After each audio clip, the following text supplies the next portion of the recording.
चलो मित्रों धोरण 12 चैप्टर 4 चाले छे आपणे मैं आगर बी समझाव्युं हतुं। हवे एनो कोयडो 4.5 कोयडो आपणे लाइन टू लाइन कोयडा गणीशुं कारण के दाखला ज इम्पोर्टंट छे आ चैप्टरमां। तमने एवुं आप्युं छे N2O5 नी शरूआतनी सांद्रता एटले मैं અહીં 0 लखी दीधा। टाइम केटलो होय 0 शरूआतमां आटली छे। N2O5 नी 60 मिनिट पछीनी सांद्रता 60 मिनिट पछी एटले અહીં 60 लखी दीधा।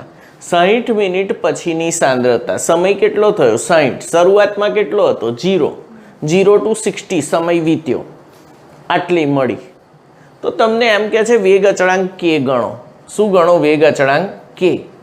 प्रथम क्रमनी प्रक्रिया छे एवुं आप्युं छे दाखला। प्रथम क्रमनी प्रक्रिया माटे तमे सूत्र बोलो। मैं शीखवाड्युं छे k is equal to 2.303 upon t log of r0 upon rt। आ t शुं छे प्रक्रियाने लागतो समय, r0 शुं छे शरूआतनी सांद्रता, rt शुं छे t समये सांद्रता। t समये सांद्रता जे बाकी रही होय ते शब्दों समझाय छे। आना बधा आ वेग अचळांक छे। तो वेग अचळांक के किंमतो मूको। टी केटलो छे 60 कारण के t2 60 1 0 तो 60 लॉग केटला शरूआतनी सांद्रता छेदमां अंतिम सांद्रता। जवाब आई गयो। एकम कयो आवशे मिनिट इनवर्स। कोयडो 4.7 MCQ में पूछाय। वेग अचळांक आप्यो छे के आप्यो छे। शुं पूछ्योस तमने अर्ध आयुष्य समय प्रक्रिया ने अर्धी थवा माटे लागतो समय। तो तम मोढे ज छे सूत्र कयुं T1/2 is equal to 0.693 by K. T1/2 0.693 by के किंमत मूको जवाब आई जशे। सेकंड में आवशे। અહીં સેકન્ડ ઇન્વર્સ છે તો સેકન્ડમાં આવશે। મિનિટ ઇન્વર્સ હોત તો મિનિટ, યર ઇન્વર્સ હોત તો યર। કોયડો 4.8 એવું કહે છે પ્રથમ ક્રમની પ્રક્રિયાને 99.9% પૂર્ણ થવા લાગતો સમય અર્ધાયુષ્ય સમય કરતાં 10 ગણો હોય છે એવું સાબિત કરો। આ મોસ્ટ આઈએમપી ક્વેશ્ચન ગણાય। तो पहला गणीशुं आपणे प्रथम क्रमनी प्रक्रिया ने 99.9% पूर्ण थवा लागतो समय। तो 99.9% तो R0 शरूआतनी सांद्रता केटली आवशे 100। RT केटला आवशे T समय पछी बाकी केटली हशे तो के 100 तो हती 99.9% पूर्ण थई गई छे तो बाकी केटली रही 0.1। बाकी केटली रही 0.1 आ समझवानुं छे। हवे बीजू t बराबर पेलू सूत्र मूकी दो 2.303 by t by k log of r0 upon rt। 2 log केटला आवशे 10⁻³ अने log 10⁻³ एटले 3 तो 2.303 बाय k मल्टीप्लाय बाय 3। 50% पूरी थवा लागतो समय T1/2 is equal to 0.693 by के। एना ए सूत्रों। हवे T99.9 divide by T 50% is equal to बंनेना छेद उडाड़ दो आना ने आना केटला आवशे 10। साबित थई गयुं के प्रथम क्रमनी प्रक्रिया ने 99.9% पूर्ण थवा लागतो समय अर्धायुष्य करता 10 गणो होय छे। दाखला चालू ज छे मित्रों। स्वाध्याय गणीए हवे थोड़ू। स्वाध्याय आवडવું જોઈએ ને। 4.14 स्वाध्यायનો प्रथम क्रमनी प्रक्रिया છે। बहु आईएमपी दाखलो છે। તમને અમુક વાર એવું પેપરમાં આવ્યું હશે કે ડાયનાસોરના 5000 વર્ષ જૂના હાડકા મળ્યા તો 5000 વર્ષે એમને કઈ ખબર કે એક હતા 5000 વર્ષ પહેલા તો એ કઈ ગપ્પા મારે છે ના। એ લોકો રેડિયો એક્ટિવિટીની એક પ્રક્રિયાને ધ્યાનમાં લે છે। ગાઈગર મુલર કાઉન્ટર थी एना काउंट मापे। मशीन आवे गाइगर मुलर काउंटर एना वडे। हवे एनो एक दाखलो छे बहु मस्त छे। C14 carbon no radio active सभ्य C14 तमारामांय होय ने मारामांय होय एनो T1/2 5730 वर्ष छे। आ फिक्स छे। T1/2 फिक्स छे C14 नो कार्बन नो। एक पुरातात्विक वस्तु एटले बहु जूનું कोई वस्तु लाकड़ू बाकड़ू मळ्युं। जीवित वृक्षना संदर्भ में 80% C14 धरावे छे। केटला टका वपराई गयो छे 20%। 20% વપરાઈ ગયો પણ વધ્યો કેટલો 80%, એટલે આ તો તમારો RT થઈ ગયો. ટી સમયે વધેલી સાંદ્રતા કેટલી છે 80, તો R0 કેટલા હોય 100, જીવિત વૃક્ષમાં કેટલા હોય 100, તો RT ટી સમય પછી કેટલા વધ્યા 80.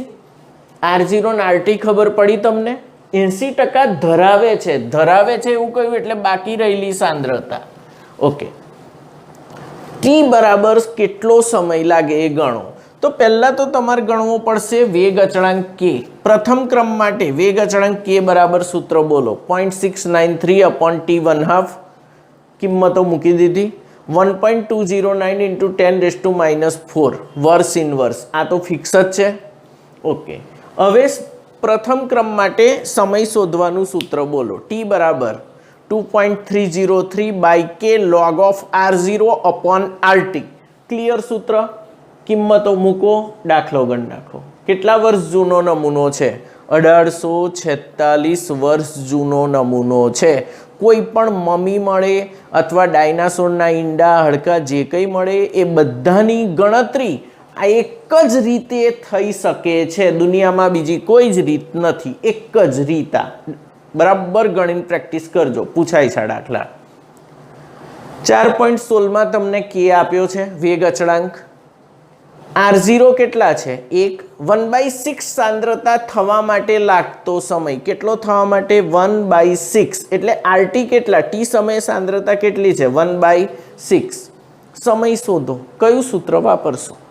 t બરાબર 2.303/k log of R0/RT મૂકી દીધું. log 6 એટલે 0.7781, જે આવે એ જવાબ શેમાં આવશે સેકન્ડ. 4.19 એક પદાર્થ A ને 30% વિઘટન થવા માટે, આ શબ્દ બરાબર પકડો, કેટલા ટકા વિઘટન થવા માટે 30%, મીન્સ R0 કેટલા 100%, એટલે RT કેટલા 70. કેમ 70 સાહેબ? લા ભાઈ 30% વિઘટન થઈ ગયું તો RT એટલે ટી સમયે વધેલી સાંદ્રતા કેટલી રહેશે 70. 100 માંથી 30 વપરાઈ ગયા પછી કેટલા વધ્યા 70. આ ખાસ યાદ રાખજો. ટી બરાબર કેટલા લાગ્યા 40 મિનિટ. તો તમે અર્ધાયુષ સમય શોધવાનો છે તમારે. કેવી રીતે ગણશો? k બરાબર 2.303/t log of R0/RT, કિંમતો મૂકી દીધી. આટલી મિનિટ k આવ્યો મિનિટ ઇનવર્સ. t1/2 બરાબર 0.693/k, 77.70 મિનિટ એનો અર્ધાયુષ સમય, 50% પૂરી થવા લાગતો સમય. આ દાખલો બહુ જ પૂછાય છે. અહીં અર્થઘટન બરાબર સમજજો. 30% વિઘટન થાય છે એટલે વધે કેટલા 70. આવડશે? ફિનિશ. ચાલો મિત્રો, પેજ 108 ઉપર મોસ્ટ IMP ટોપિક આપ્યો છે. પહેલા ટોપિક નહોતો સિલેબસમાં, હવે નવો દાખલ કર્યો છે. વાયુ અવસ્થામાં હોય તો પ્રક્રિયાનો ક્રમ ગણવો અથવા વેગ અચળાંક k ગણવો. ઈઝી છે એકદમ, ધ્યાનથી જોજો. તો જ્યારે પ્રક્રિયકો અને નિપજો વાયુ અવસ્થામાં હોય તો એમનું દબાણ એ જ સાંદ્રતા ગણાય. એટલે તમને સાંદ્રતા ના આપી હોય, શું આપ્યું હોય મિત્રો? દબાણ. હવે શું કરવાનું? ધારો કે પ્રક્રિયા A gas gives B gas વત્તા C ગેસ છે. એમાં તમને t બરાબર 0 સમયે કુલ દબાણ PI આપ્યું છે. હવે શરૂઆતમાં તો પ્રક્રિયક જ હોય, નિપજ હોય ના, એટલે કુલ દબાણ એ આનું દબાણ થઈ જશે PI. આ 0 છે, આ 0 છે. t સમય જે પાસ થશે, t સમય 50 સેકન્ડ 100 સેકન્ડ 200 સેકન્ડ, એમાં ફેરફાર થાય છે. એવું ધારી લઉં અહીં કેટલા મોલ છે? એક જ છે તો અહીં x ધારી લઉં. 2 હોય તો કેટલા ધારવાના? 2x. 4 હોય તો 4x. હવે જો આ વપરાશે એટલે માઇનસ, આ x વપરાશે, ટી સમયમાં વપરાશે. આ ટી સમયમાં નિપજો શું થશે મિત્રો? બનશે. પ્રક્રિયકો શું થાય? વપરાય. નિપજો બને એટલે અહીં પ્લસ. ઓકે, તો ટી સમય પછી બાકી રહેલું દબાણ, કુલ દબાણ PT, કુલ દબાણ PT કેટલું આવશે? અહીં PI માઇનસ x, આ x સંતુલનમાં આપણે કરતા હતા જાઓ. ચલો, તો અંતિમ કુલ દબાણ, આ અંતિમ કુલ દબાણ PT is equal two PI minus x, આ ખરું, વત્તા એટલે પીઆઈ પ્લસ એક્સ આવી જશે. તો એક્સ બરાબર શું મળ્યું તમને? PT minus PI. એક્સ બરાબર પીટી માઇનસ પીઆઈ. આ અંતિમ દબાણ છે, આ પ્રારંભિક દબાણ છે. એકદમ ક્લિયર. કુલ દબાણ જોવાના. હવે પીએ બરાબર શું? તો એનું આંશિક દબાણ. પીએ બરાબર એનું આંશિક દબાણ. પીએ બરાબર એનું આંશિક દબાણ. તો પીએ કયા સમય પછી છે? ટી સમય પછી. ઓકે, પીએ બરાબર શું છે? PI minus x. અહીં લખ્યું જ છે પીઆઈ માઇનસ એક્સ, હમણાં કર્યું ને આપણે. ઓકે, એક્સની કિંમત મૂકો અહીંથી ઉઠાવીને. એક્સ બરાબર પીટી માઇનસ પીઆઈ છે, તો અહીંથી કિંમત મૂકી. PI is equal PI minus PT minus PI, તો આ માઇનસ થશે ને આ પ્લસ થઈ જશે. તો 2 માઇનસ પીટી આવી ગયું. 2 માઇનસ પીટી. તો આ કોના બરાબર આવ્યું? પીએ. પીએ શું છે? ટી સમય પછી એની સાંદ્રતા. ટી સમય પછી એની સાંદ્રતા એટલે દબાણ. ચલો, મને કે નું સૂત્ર યાદ કરાવો. K is equal to 2.303 by T log of R0 upon RT કહેતા હતા આપણે. R0 એટલે શરૂઆતની સાંદ્રતા. તો અહીં શરૂઆતનું દબાણ કેટલું લેશો? પીઆઈ. ટી સમય પછી એની સાંદ્રતા RT લેતા હતા આપણે. RT ની જગ્યાએ અહીં શું લઈશું? P of A. અહીં શું લઈશું? P of A. એનું આંશિક દબાણ, કારણ કે નિપજોઈ ગેસનું દબાણ ઉત્પન્ન કરે છે. તો P ઓફ A. આ સૂત્ર સમજ પડી તમને? K is equal to 2.303 by T log of R0 upon RT લેતા હતા. R0 એટલે પ્રક્રિયકની શરૂઆતની સાંદ્રતા અને RT એટલે પ્રક્રિયકની ટી સમય પછીની સાંદ્રતા. સેમ વસ્તુ P0 એટલે PI upon P of A upon P of A. P of A એટલે એનું આંશિક દબાણ. ઓકે, આ બે લીધા, પીઆઈ ને પીએ. ઓકે, હવે પીએ બરાબર શું છે? 2 minus PT. 2 minus PT. PI શું છે? શરૂઆતનું કુલ દબાણ. પીટી શું છે? અંતિમ કુલ દબાણ. તો સૂત્ર કયું આવશે વાયુ અવસ્થા માટે? બોલો. K is equal to 2.303 by T log of PI upon 2 minus PT. અને મોડે જ યાદ રાખવાનું. K is equal to 2.303 by T log of PI upon 2 minus PT. આવડશે? કઈ રીત તારવી સમજ પડી? સ્વાધ્યાયનો 4.18 તમને એવું પૂછ્યું છે, પ્રથમ ક્રમની પ્રક્રિયા 99% પૂર્ણ થવા લાગતો સમય 90% પૂર્ણ થવા લાગતા સમય કરતાં બમણો હોય છે. હવે આવું વારે ઘડીએ જુદા જુદા પૂછે. ચલો, 99% પૂર્ણ થવા લાગતો સમય શું કહીશું? ટી 99%. 50% ને શું કહેતા હતા આપણે? T1/2 અથવા T 50%. ચલો, 90% પૂર્ણ થવા લાગતો સમય કેટલો કહેશો? T 90%. આ બે સમજ પડી. હવે આમાં R0 કેટલા લેશો? ટકા છે એટલે 100. RT કેટલા આવશે? ટી સમય પછી વધેલી સાંદ્રતા 99% પૂર્ણ થઈ ગઈ છે, તો ટી સમય પછી વધશે કેટલી? 1. 100 માંથી 99 પતી ગઈ છે, તો વધે કેટલી? 1. અહીં 100 માંથી 90% પતી ગઈ છે, તો વધે કેટલી? આવું યાદ રાખવાનું. 100 માંથી કેટલી પતી ગઈ છે? 90%. વધે કેટલી? 10. ઓકે, K બરાબર 2.303 બાય ટી. અહીં ટી કયો લઈશું? 99%. Log of 100 R0 upon RT. 100 એટલે 10⁻². 10⁻² એટલે 2. K મળી ગયો.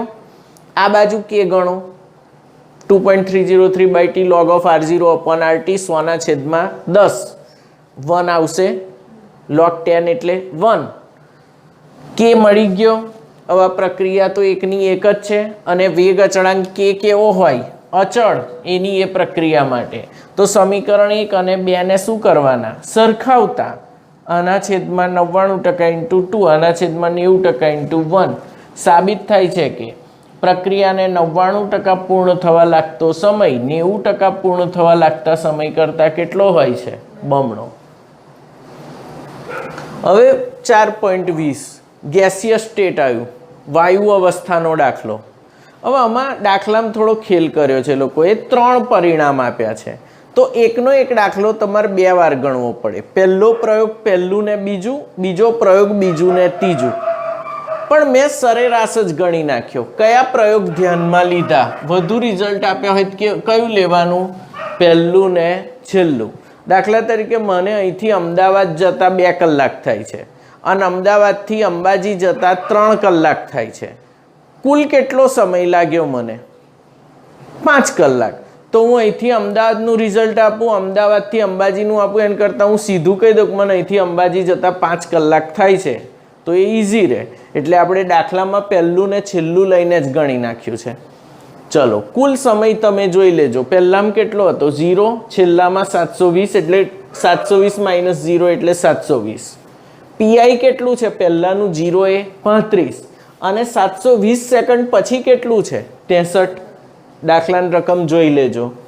સૂત્ર કયું વાપરશો દબાણ માટે? K = 2.303/t log of pi upon 2pi minus pt.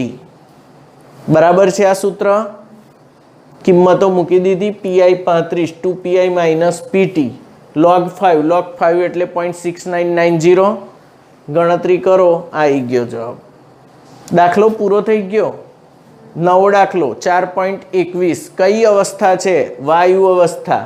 A gas gives B gas વત્તા C ગેસ આપ્યો તો આવો સેમ 2 રિઝલ્ટ આપ્યા છે. T બરાબર કેટલા? 100. પહેલું ને છેલ્લું. બરાબર? 100 - 0 એટલે 100. PI કેટલા? 0.5. PT કેટલા? K બરાબર 2.303/t log of pi upon 2pi minus pt. આવી ગયો સેકન્ડ ઇન્વર્સ K. પણ અહીં તમને વેગ અચળાંક નહીં પૂછ્યો. આ દાખલામાં જવાબ શું પૂછ્યો તો? વેગ અચળાંક. અહીં શું પૂછ્યું છે? વેગ. તો વેગ બરાબર વેગ અચળાંક ગુણ્યા શરૂઆતનું દબાણ. ફરી વેગ બરાબર વેગ અચળાંક ગુણ્યા શરૂઆતનું દબાણ. તો વેગ અચળાંક ગુણ્યા શરૂઆતનું દબાણ એટમોસ્ફિયરમાં આપ્યું છે, એટલે એટમોસ્ફિયર પ્રતિ સેકન્ડ. આવડશે દાખલા? પૂરો.